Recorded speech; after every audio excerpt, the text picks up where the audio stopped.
पुराने समय में एक विशाल साम्राज्य था अनंतपुर। चौड़ी सड़कें, ऊंचे किले, हरे भरे बाग और खुशहाल लोग। इस राज्य का राजा राजा विराट एक न्यायप्रिय और बुद्धिमान शासक था। लेकिन उसके मन में एक कमजोरी थी।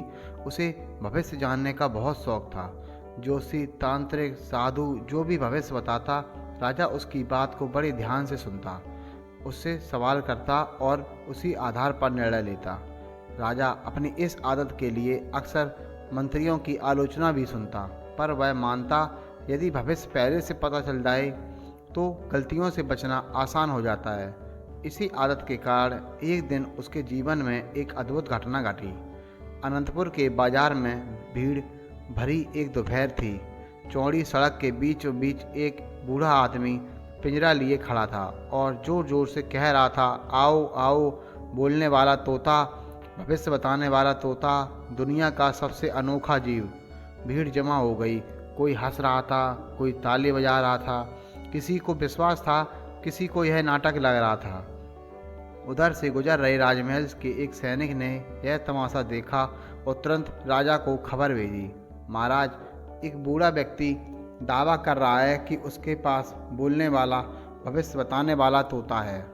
राजा को सुनकर बड़ा आनंद आया। उसने आदमी को तुरंत बुलाया और बूढ़ा आदमी थरथराते हाथों से पिंजरा लिए महल पहुंच गया। राजा सिंहासन पर बैठा था, दरबारी मौन। पिंजरे में एक सुंदर हरा तोता बैठा था, लंबी पूंछ, चंचल आंखें और बड़ी सी चोंच। राजा ने पूछा, क्या सचमुच यह तोता भविष्य बता सकता है? बूढ़ा मुस्कुराया, हाँ महाराज, यह आपके हर सवाल का जवाब देगा। राजा ने उत्सुकता से तोते की तरफ देखा। तोता, बताओ, कल मेरे लिए क्या खास होगा? तोता ने अपनी गर्दन घुमाई, पंख फड़फड़ाए और एकदम स्पष्ट आवाज में बोला, महाराज, कल आप खाने में मिठाई ज़्यादा खाएंगे। दरबार में हंसी छूट गई। राजा भी मुस्कुराया, यह कैसी भविष्यवाणी है? मिठाई तो मैं रोज खाता हूँ। तोता बोला, तो महाराज, फिर भविष्य जानकर क्या करेंगे? भविष्य बताना नहीं, भविष्य बनाना महत्वपूर्ण है। पूरा दरबार खामोश हो गया। राजा पहली बार किसी तोते की ऐसी बातें सुन रहा था। वह सोच में पड़ गया। राजा ने सोचा कि यह संयोग भी हो सकता है। उसने तोते की परीक्षा लेने का निर्णय किया। ठीक है, राजा बोला, यदि तुम इतने समझदार हो तो मुझे बताओ, राज्य का सबसे बड़ा संकट क्या है? तोते ने बिना देर किए कहा, महल की दीवारें नहीं, सोच की दीवार सबसे बड़ी समस्या है। राजा, ऐसा है जो ज्ञान खोजता है पर सुनता है केवल वही जो उसके मन को अच्छा लगे। दरबारी कांप गए। यह तो सीधी सीधी आलोचना थी।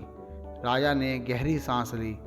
सच कहा तुमने, पर तुम इतनी बुद्धिमानी से कैसे बोलते हो? तोता हंसा, महाराज, जो दुनिया को समझना चाहता है उसे खुद बोलने से ज़्यादा सुनना चाहिए। मैंने पूरे जीवन लोगों की बातें सुनकर सीखा है। तोते की बातें राजा के दिल को छू गई।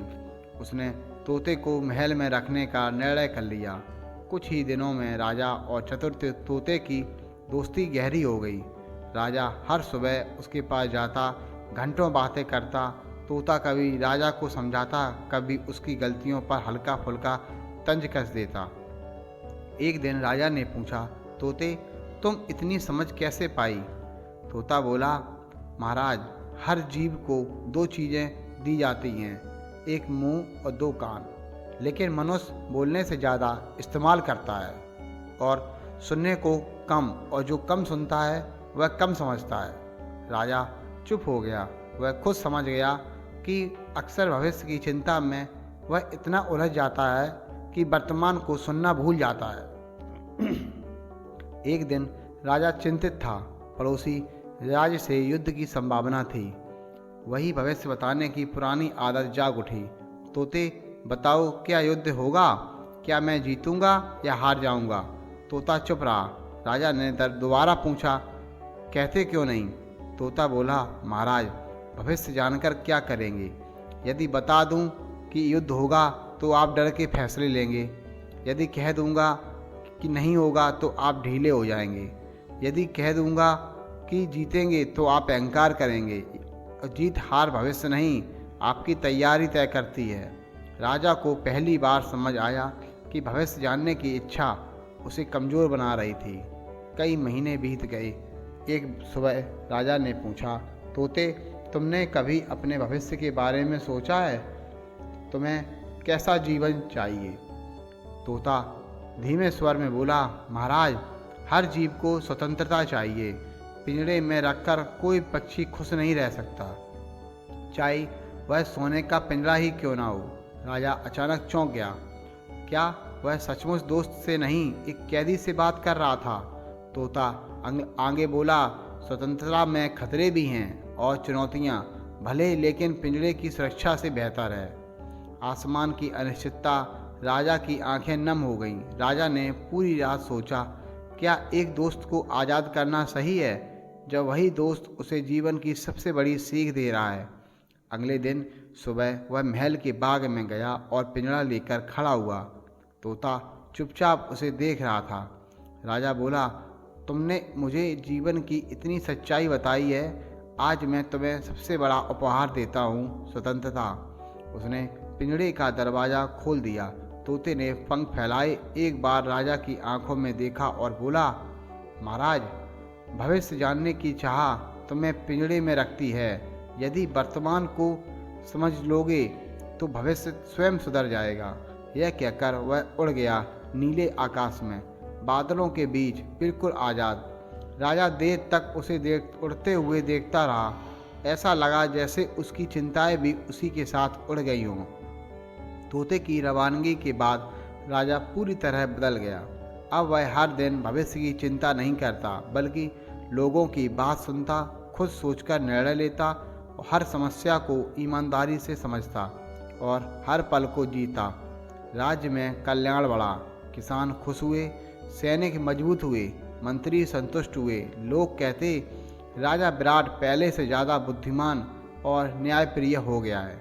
राजा हर सुबह आकाश की तरफ देखता और मुस्कुराता। उसे यकीन था कि कहीं न कहीं वह चतुर तोता अब भी उसकी प्रगति देख रहा होगा। भविष्य जानने की लालसा हमें कमज़ोर बनाती है। समझ और बुद्धिमानी सुनने से आती है, बोलने से नहीं। स्वतंत्रता सबसे बड़ा उपहार है, चाहे वह इंसान को मिले या पक्षी को। भविष्य की नहीं, वर्तमान हमारे निर्णय तय करता है। सच्ची दोस्ती वही है जो आपको आपकी गलतियों से बाहर निकाल दे। दोस्तों, आज की कहानी आपको कैसी लगी कमेंट्स बॉक्स में ज़रूर बताएं और ऐसी ही हेल्पफुल और मोटिवेशनल कहानी के लिए चैनल को लाइक करें, शेयर करें और अगर आप हमारे चैनल पर पहली बार आए हैं तो प्लीज़ चैनल को सब्सक्राइब जरूर करें। मिलते हैं नई कहानी में। Okay, bye.